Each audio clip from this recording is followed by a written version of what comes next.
సంవత్సరాల తరబడి ఎన్ని మందులు వాడినా మీ మోకాల నొప్పులు తగ్గట్లేదా? ప్రాణ పెయిన్ క్లినిక్ లో అత్యాధునిక చికిత్స. జగన్ పై హత్యాయత్నం కేసులో బెయిల్పై విడుదలైన కోడికత్తి సీను తెలుగుదేశం పార్టీలో చేరాడు.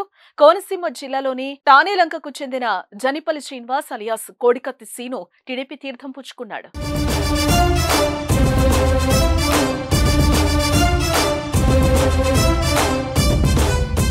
తన అన్న సుబ్బరాజు కుటుంబంతో పాటు గ్రామానికి చెందిన మరికొన్ని కుటుంబాలు కూటమి అభ్యర్థి బుజ్జిబాబు సమక్షంలో తెలుగుదేశంలో చేరారు.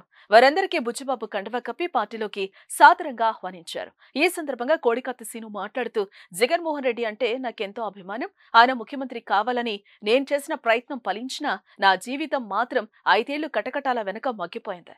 రాష్ట్రంలో అన్ని పార్టీల వారు నాకు సంఘీభావం తెలిపారు. కానీ నేను అభిమానించిన వైఎస్ఆర్సీపీ నుంచి మాత్రం ఏ ఒక్కరూ సహకరించలేదు. ప్రస్తుతం నేను బతికి ఉండడానికి కారణం ఎస్సీ సంఘాలు, ప్రతిపక్షాలే అని చెప్పారు కోడికత్తి సీను.